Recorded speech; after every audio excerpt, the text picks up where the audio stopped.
осталось 5 минут до отправления поезда. Уважаемые пассажиры, если провожающие есть, выходим с вагона. Осталось 5 минут до отправления поезда. Провожающий вагон.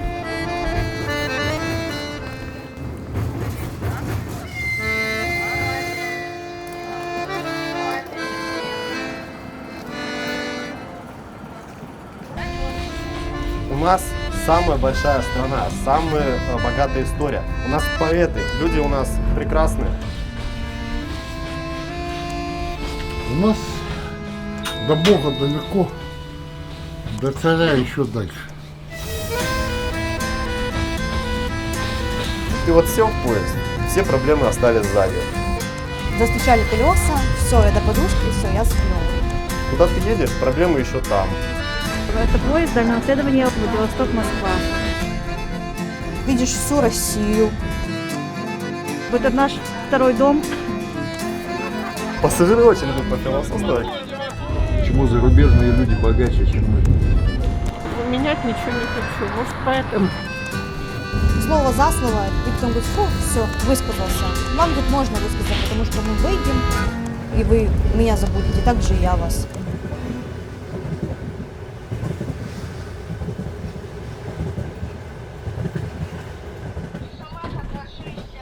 Ладно, мама, все, я поехала работать. Давай, пока. Пока, дочь. Снимать меня.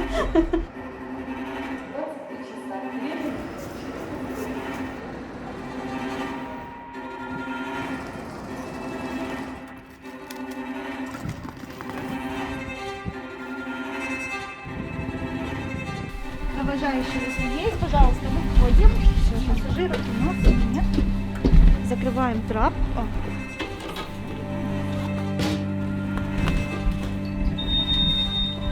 Сейчас мы будем подавать сигнал машинисту, что можно ехать. Получается, ждем от хвоста, сигнал дублируем голову.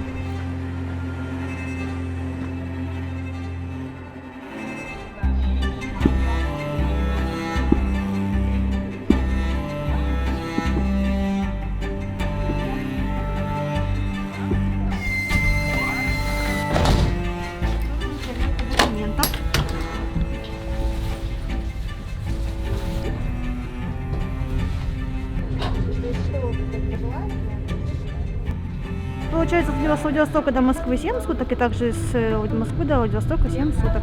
В общем, у нас выходит 15 дней. Здравствуйте еще раз. Повторная проверка документов. Да, я раздала постельное белье пассажирам. Сейчас пойду заполнять ЛУ-72. Это отчет по пассажирам.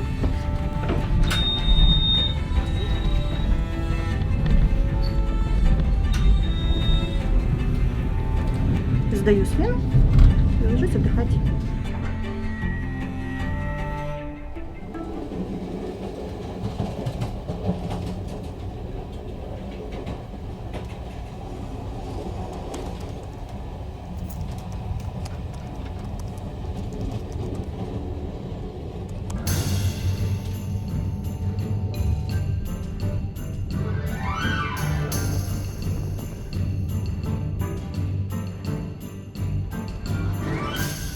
Дела очень интересные.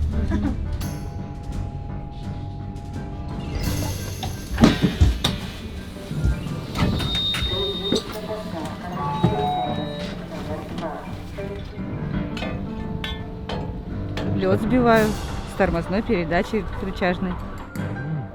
Тяжело? Да нет, нормально. Привыкли.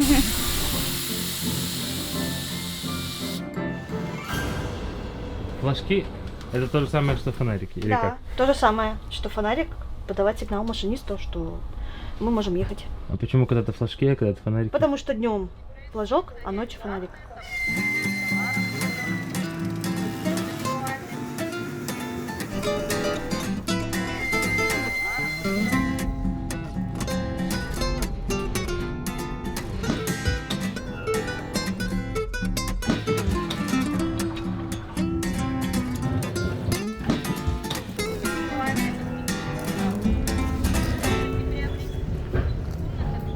Так, ну едем в Киров.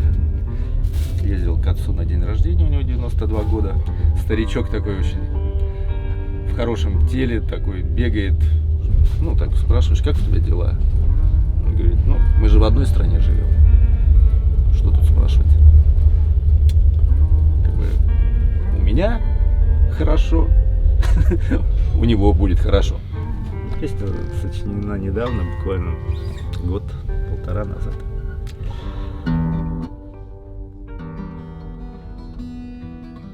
Я взглянул в твои глаза и хотел в них утонуть.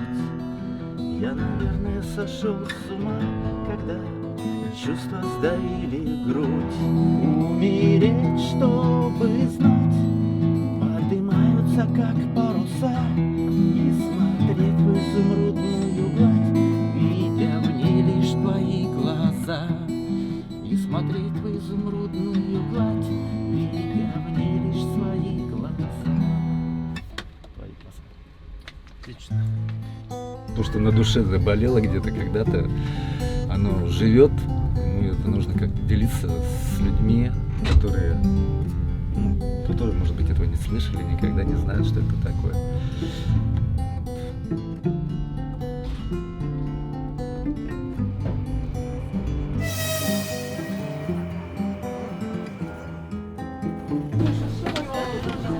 Давайте хорошее настроение всем, чтобы все было у вас хорошо. Чтобы хорошие репортажи только были у вас.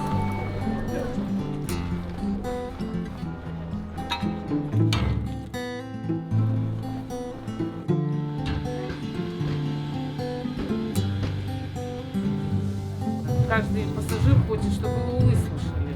И именно почему-то в вагоне-ресторане. Просто выслушиваем.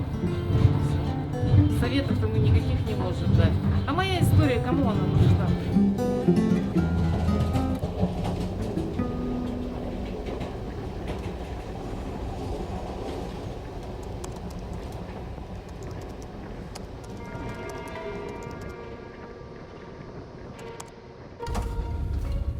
Поездной радиопункт. Вот карта нашего движения. Вот камеры, отсюда наблюдаем за всем составом. То есть любой вагон я могу посмотреть. В каждом вагоне у нас в тамбурах камеры стоят, по проходу камеры стоят. Вот проходит человек, я увеличил, я смотрю. Вот купейный вагон, вот другой, допустим, вагон. Вот сам комната для маломобильных. То есть могут сюда на колясочке заехать, принять душ. Ну и второй туалет уже для остальных пассажиров. Раньше что, не хватало людям вот помыться, мылись там с каких-то ковшиков, ведерок. Сейчас, пожалуйста, бесплатный душ, иди принимай хоть круглосуточно, время не ограничено. Интернет есть, я уже даже не знаю, что люди еще придумают, что им не хватает. Уже вроде бы все желания их сбылись в этом поезде. Плюс еще есть у нас такая услуга отправления животных без сопровождения. То есть за этим присматривают проводники штабного вагона.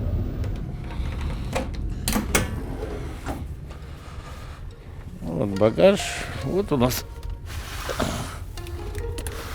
едет кролик до Иркутска. В Иркутске придут, встретят, заберут. Начальник пассажирского поезда Гарбер Владимир Леонтьевич.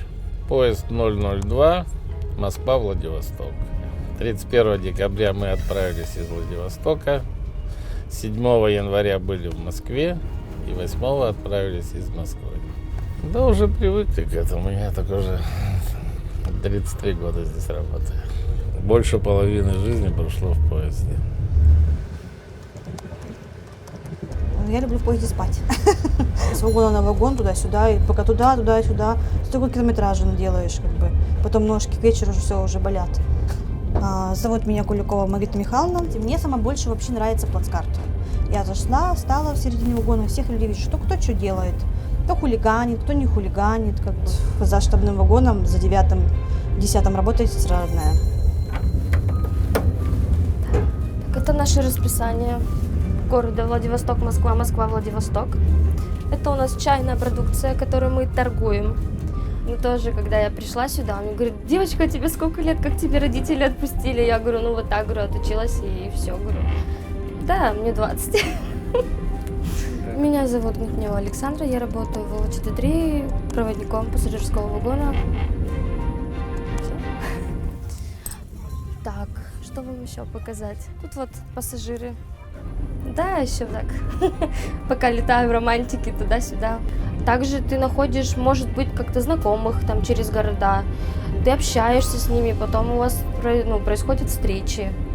Это вот даже дружбу кидает, бывает даже переписываемся с пассажирами как такими хорошими, общение ведем по телефону, как бы вот так вот. В прошлую поездку едем, у нас проводница пришел Дед Мороз поздравлять по Иркутску. То есть ехал пассажиром, когда-то познакомились, и он оделся в форму Дед Мороза с мешком, с посохом. Бывают такие хорошие пассажиры, прям как друзья, прям вот, ну это почему, как, и все, и начинается диалог долгий-долгий. Получается философски, у нас с ним разговоры, беседы и по часу, и по 2, и по 3 бывало, и бывало, и день и ночь со мной находились. А что, если интересно со мной общаться, и мне тоже общаться интересно с человеком.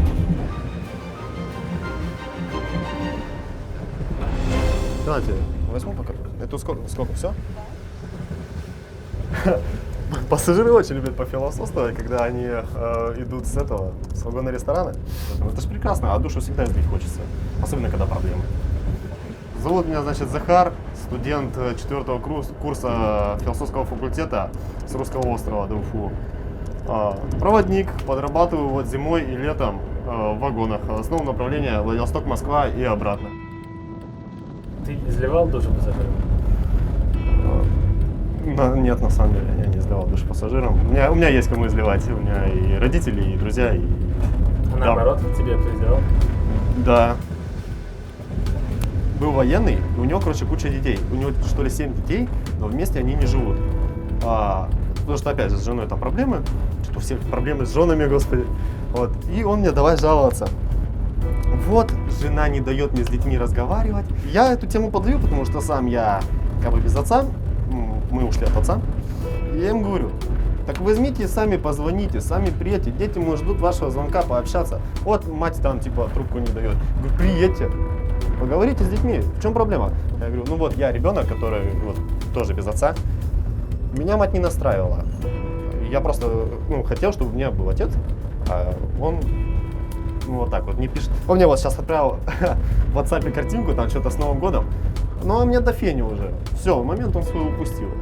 Вот где вот эта отцовская любовь, да, которая должна была быть.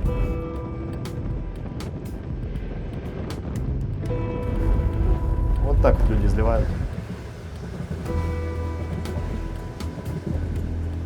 Все, и он начинает рассказывать про свою жизнь, как ему плохо, и потом говорит, фу, все, высказался. Вам, говорит, можно высказаться, потому что мы выйдем, я выйду, и вы меня забудете, так же и я вас.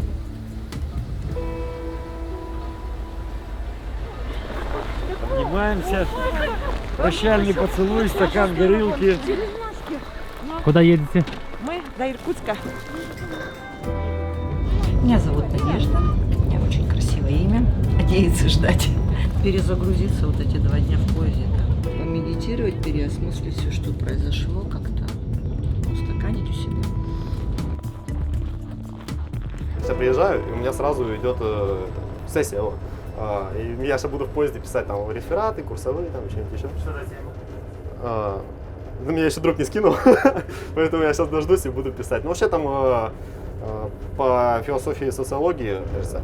И что касаемо философии в поезде, как бабушка вот моя сказала, ты вот сел в поезд, все проблемы остались сзади. Куда ты едешь, проблемы еще там, вот их еще нет. Вот ты едешь и спокойно сам себе предоставлен и отдыхаешь. О чем тут можно? Ну сидишь, думаешь, смотришь в окно и кайфуешь.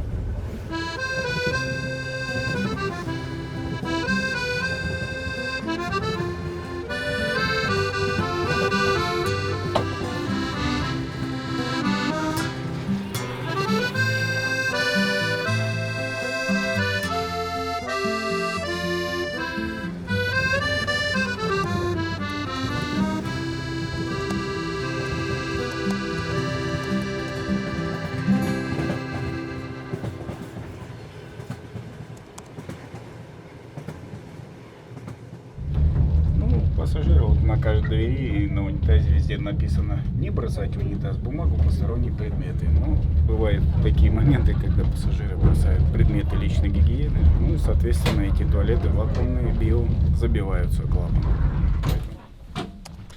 И что, нету никого? Оттера. А должны быть или мы? О, экотольщики, мужики. Здорово. Чего? Посмотрим. Раз-два смывает опять. Быстро отверткой. Я скину. Ира, где грелка? Быстрей. Набирай, где есть кипяток, и мужикам принеси там немножко. А я побежал к электровозу, отключаюсь. Мужики, готов, ключ. Прицепка внеплановая, давай. Вот это и есть пантограф. 27 тысяч вольт. Еще раз, сколько? 27 тысяч. Поэтому мы не имеем права отключаться, пока он его не опустит. Видишь, это меня уже вызывает. Некогда. Теперь хвост бегом.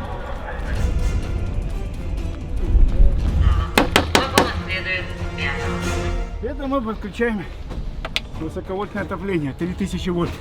При любой прицепке. Здравствуйте. Вы докуда с нами? Теперь хвостовые сигналы надо проверить, что он горит. Вы мне крикните, что горят, хорошо?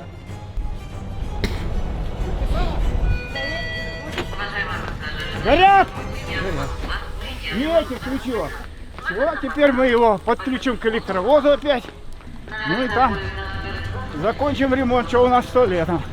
Длина состава 25 метров, вагон 16,5, 450 метров. Выхлоп скинули. Ага. Прицепляют какой-нибудь вагон, о котором ты даже не знаешь, что его могут прицепить. Надо очень быстро сориентироваться, прибежать, отключиться, подключить этот вагон и опять запинчевать весь состав. Ну, по полкилометра бегать приходится. Ребята, все, готов? А что за спешка? Ну, не планово, видишь, как получилось. А у нас туалет сломался, попытались сделать. Тут у вас уже по громкой объявляет диспетчер, вот поэтому и полетели. Меня зовут Павелев Василий Александрович. Я проживаю в Приморском крае и работаю во Владивостоке ОВЧД-3. Это самый длинный состав, самый длинный маршрут. Мы едем 9288 километров, то есть 9300, скажем так. Ну, на всем маршруте самое главное — это обеспечить электроэнергией состав. Я подключаюсь к электровозу, отключаюсь. По дороге я делаю это 30 раз. Меняем электровоз. Каждый день получается примерно через 1000 километров.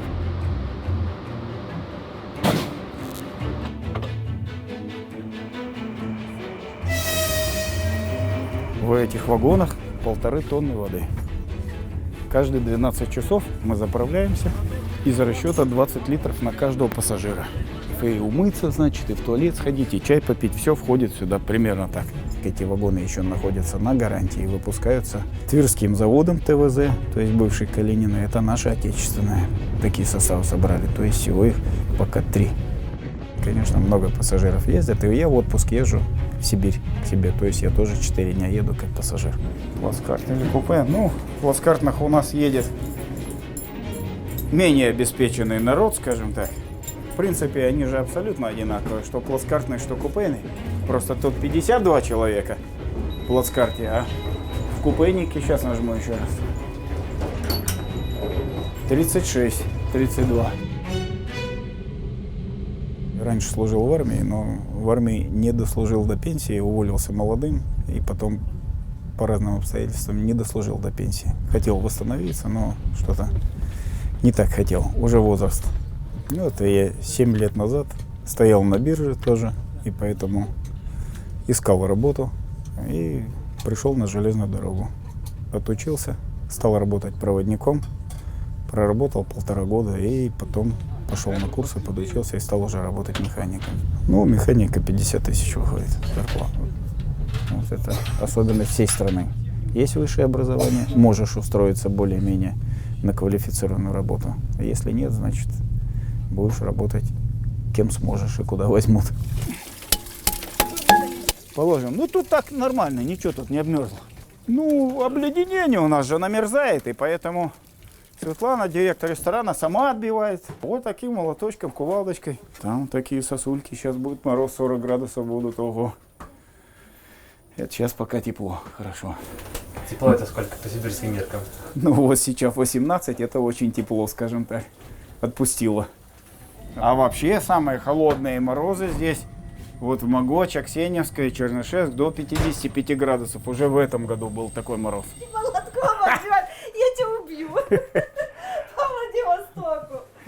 Василий, вас спрашивают, приятно ли в нашей Приятно, компании работать? приятно, ну да. Ну, нужно желание в первую очередь, чтобы ты работал. У нас, как говорят, если пришел и проработал зиму, первозимок, то значит будет работать.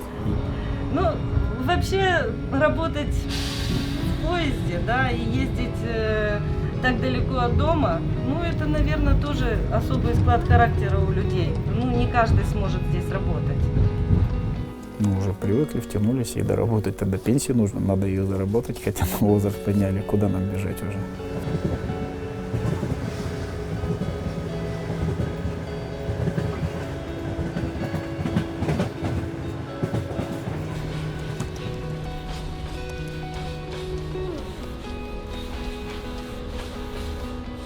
Это наше купе, где мы обитаем.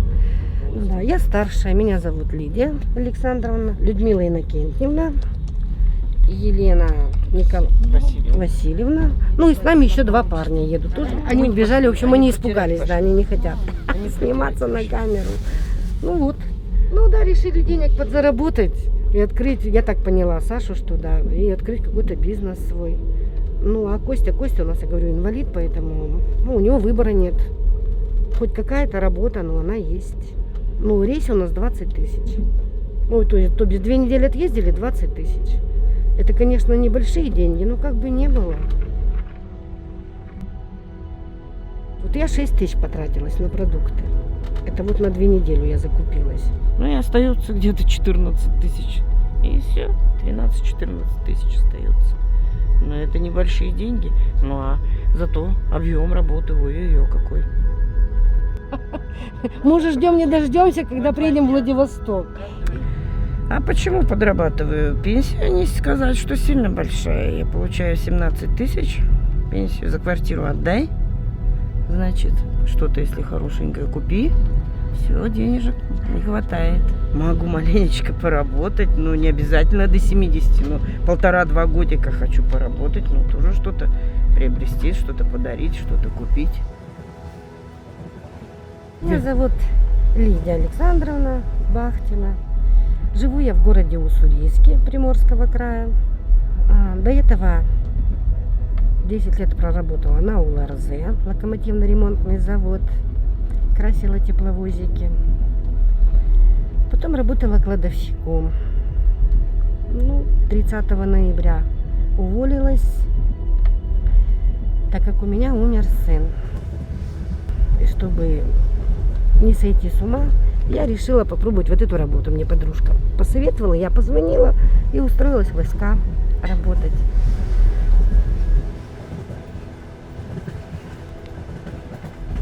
Просто дом далеко, и ты понимаешь, что ну, легче намного. И коллектив как-то у нас такой, где-то там поговорить можно. А дома я одна. Дома, кроме собаки и невестки, у меня никого нету.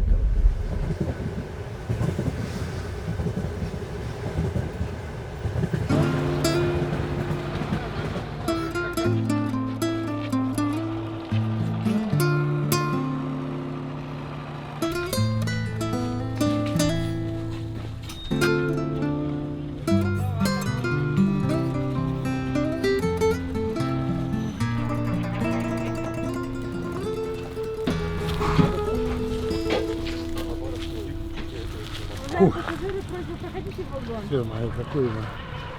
Что, если тебе понравился? А вы куда едете? А? Да куда едете? Да ты... Холодный край. Это сильно очень холодно. Я с пересадкой здесь еду, когда нет заезжал. Знаете, что хочу сказать? Спасибо, вот, спасибо за такой паровоз. Честно говорю, шикарный подарок. Вообще отличный. Я вот на таком бы, с такими проводницами бы во всей России бы ездил, если бы денег хватило. Честно говорю. Хорошо, так как жизнь в регионе, там где вы живете? Да что, нормально. Если бы в свое время был бы у нас спутник-губернатор, честно говорю, у нас бы, наверное, Забайкалье так бы и не захрясало бы, конечно. Везде я по России-то поездил, я видел, что Сибирь очень отлично, все живут, все работают. Но Забайкалье нас, и все, как говорится, Путин, да при чем здесь Путин? У нас до Бога далеко, до царя еще дальше. Тяжело у нас, тяжело, честно говоря, тяжело.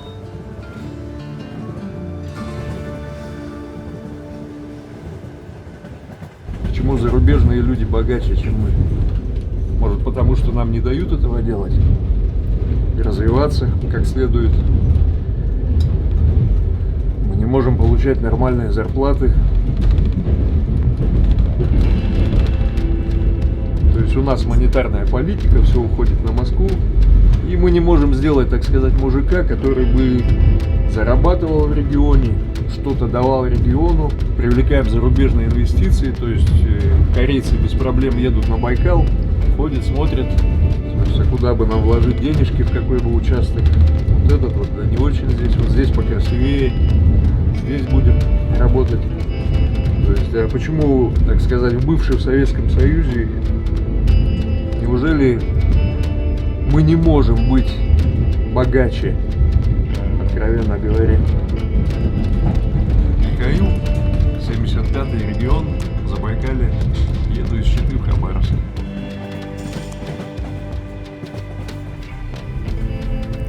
Ну, потихонечку начинаем восстанавливаться, а так столько предприятий, конечно, у нас остановлено, и жизнь тяжелая, особенно в дальневосточном регионе. И цены у нас больше и на все, и на проезд, и на продукты, и все.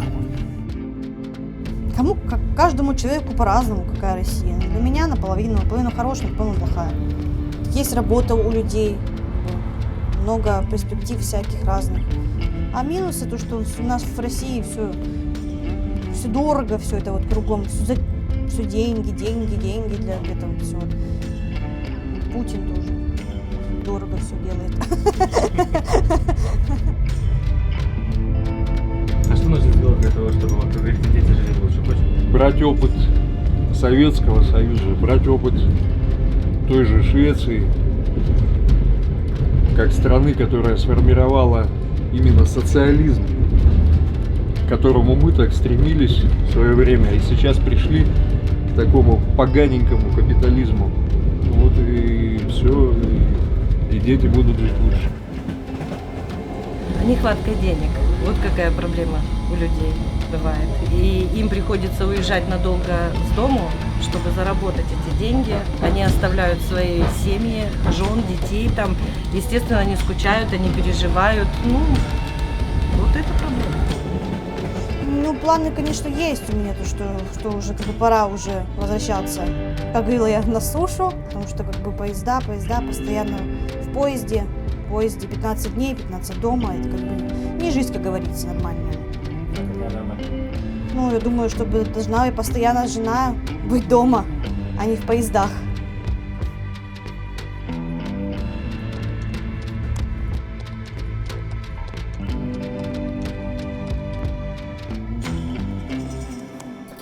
Начинаем считать, все ли в порядке, все ли хватает нам. Если что-то не хватает, надо докупить со своих денег.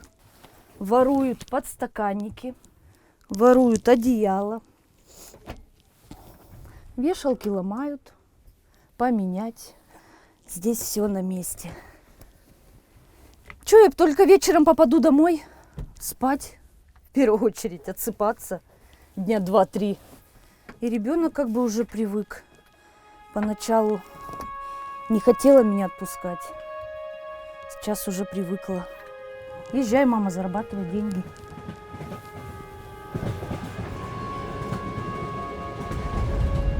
Дорога тянет на восток, автобус в гору как червяк.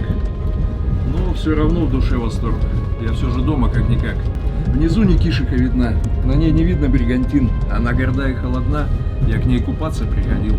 Смотрю на Забайкальский лес, на сопки, травы и цветы. Он жив еще, сгорел не весь. Я живой, пока есть ты.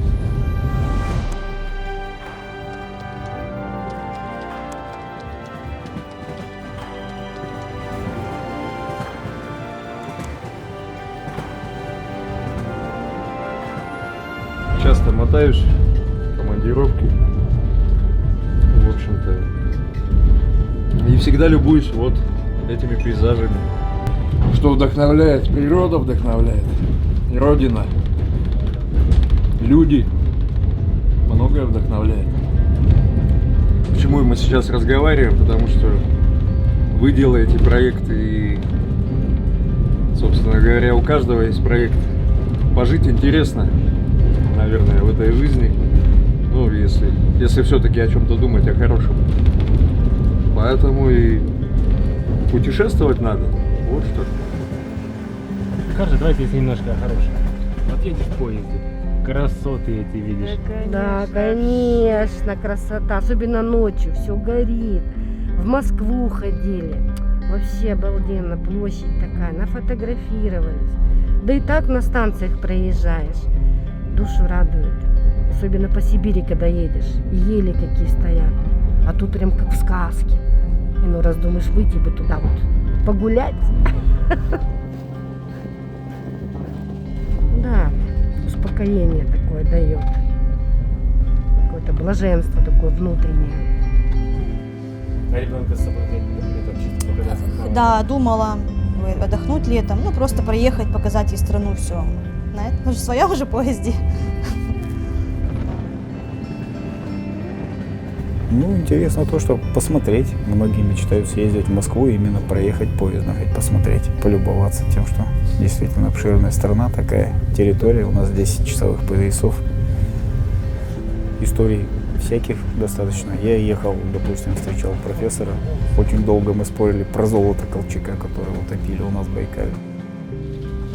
Как честно сказать, когда декабристы у нас здесь кандалы рвали, чтобы убежать с этого Забайкалья, мои предки сюда сами приехали с Белого моря, староверы.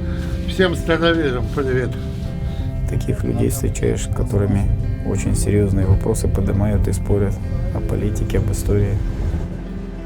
Россию, политику. Ну, во-первых, я скажу, что я люблю Россию. Это моя родина, все-таки рвать за нее готов. Вот. Люди у нас прекрасные. У нас самая большая страна, самая богатая история. У нас поэты, у нас композиторы, господи, у нас балет тот же самый. У нас не без великих умов, тот же Ломоносов, да. Мы готовы держаться друг за дружку, вот, ну и жить, помогая друг другу. Вот они с Улан-Удэ, я, например, с Владивостока, да. Ну вот познакомились, теперь друг к другу в гости будем ездить. Разве это плохо? Конечно. Здорово. Поедем в домики снимем, мы поживем, мы на лыжах покатаемся. Вспоминаем, как катались. Как по стране ездили, смотрели все.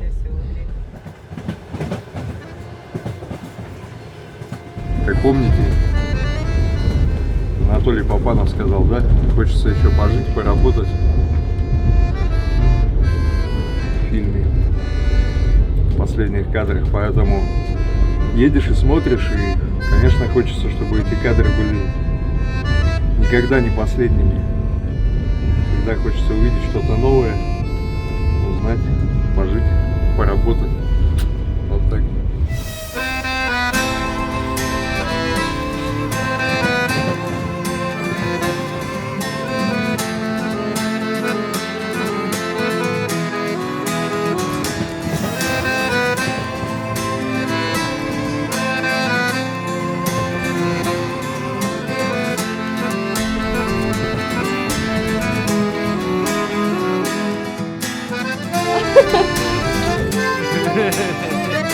Ha ha ha.